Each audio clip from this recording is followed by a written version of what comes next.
नमस्कार बच्चों, आज के इस वीडियो में हम अल्टरनेटर के गवर्नर कैरेक्टरिस्टिक्स यानी प्राइम मूवर कैरेक्टरिस्टिक्स के बारे में चर्चा करेंगे। ये यहाँ चर्चा करना इसलिए जरूरी है कि जब अल्टरनेटर पैरेलल में कनेक्टेड होते हैं बच्चों, तो नॉर्मली उनका पर्पस होता है लोड शेयरिंग। कौन सा अल्टरनेटर कितना लोड शेयर करेगा? क्या जो एग्जिस्टिंग अल्टरनेटर था वो ज्यादा लोड शेयर करेगा? जो इनकमिंग अल्टरनेटर है उसमें लोड शेयरिंग की वैल्यू पहले के अल्टरनेटर से कम रहेगी या फिर ज्यादा रहेगी, या फिर उनकी रेटिंग के अकॉर्डिंग होगी, या फिर सभी वैल्यूज बराबर होंगी? ये सारे के सारे कैरेक्टरिस्टिक्स हम नॉर्मली गवर्नर कैरेक्टरिस्टिक्स पे ही डिस्कस करते हैं।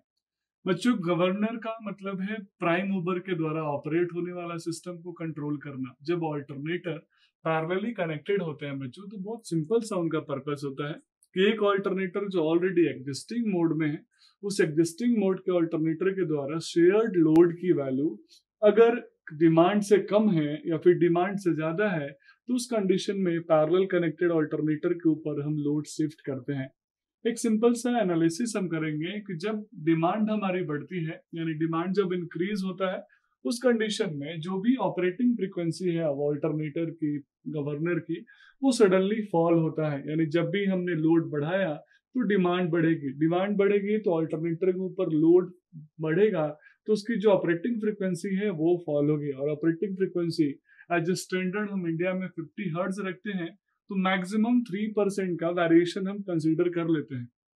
लेकिन उससे ज्यादा अगर फॉल हो रहा है तो कहीं ना कहीं ऑल्टरनेटर अनसिंक्रोनाइज्ड मोड में चला जाएगा, सिंक्रोनाइज नहीं होगा।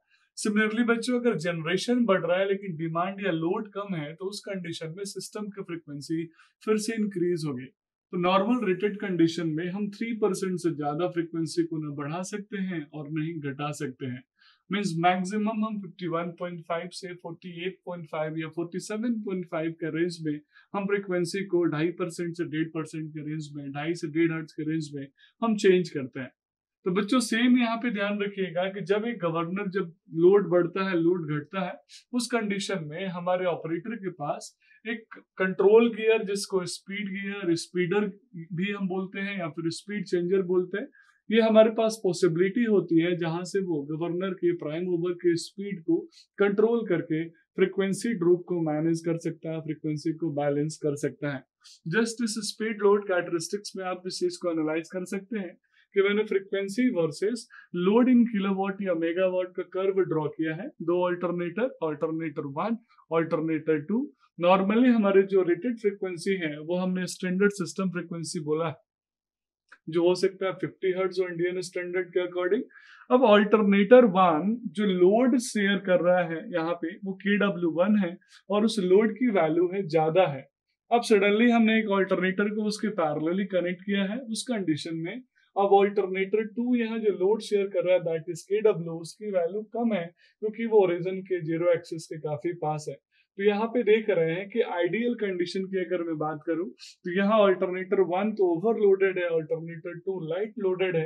अगर दोनों सेम रेटिंग के अल्टरनेटर है तो अगर आइडियल कंडीशन की मैं बात करूं, तो मुझे इस तरीके से सिस्टम को डेवलप करना पड़ेगा, गवर्नर को कंट्रोल करना पड़ेगा बच्चों, ताकि इन दोनों अल्टरनेटर की जो फ्रिक्वेंसी हो, यानी जो लोड शेयरिंग कैपेबिलिटी है, वो बराबर हो जाए। जैसे अगर ये इन दोनों का हाफ लोड शेयरिंग एबिलिटी है, तो मुझे इसको इस तरीके से मैनेज करना है कि इन दोनों की जो लोड शेयरिंग वैल्यू हो वो बराबर हो जाए। तो ये अल्टरनेटर 1 के लिए था बच्चों, ये अल्टरनेटर 1, अल्टरनेटर 1, और ये अल्टरनेटर 2 के लिए था। तो देखिए यहाँ पे हमने फ्रीक्वेंसी को इस तरीके से ट्यून किया कि इनकी जो लोड शेयरिंग वैल्यू है वो बराबर हो गई। टोटल लोड अगर PL था तो ये PL/2 हो गया। मीन्स टोटल लोड PL जो होगा वो दोनों KW1 प्लस KW2 के सम के बराबर होगा। किलोवाट 1, किलोवाट 2, किलोवाट 1 अल्टरनेटर 1 और किलोवाट 2 अल्टरनेटर 2 का लोड शेयरिंग है। तो ये एक सिंपल सा कंसेप्ट है जहां पे हम फ्रीक्वेंसी को रेगुलेट करना हमारी जिम्मेदारी है। उसके लिए हम गवर्नर के थ्रू कंट्रोलिंग करते हैं स्पीड को, प्राइम मूवर को कंट्रोल करते हैं और आसानी से हम फ्रीक्वेंसी को मॉड्यूलेट करके as per rated frequency match करने की कोशिश करते हैं। जैसे यहाँ पे रेटेड फ्रीक्वेंसी पे मेरा सिस्टम ऑपरेट होगा और दोनों alternator equal equal load share कर सकेंगे। बच्चों आइए इसका हम मैथमेटिकल मॉडल समझते हैं। मैथमेटिकल मॉडल में हम समझेंगे कि कैसे हम अल्टरनेटर की लोड शेयरिंग वैल्यूज को मैथमेटिकली कैलकुलेट करते हैं। एक मैं डेरिवेशन यहाँ पे करूंगा, ये डेरिवेशन को आप यूज करके आगे के जो भी न्यूमेरिकल्स आते हैं अल्टरनेटर लोड शेयरिंग का, आप उसको इफेक्टिवली सक्सेसफुली कर सकते हैं।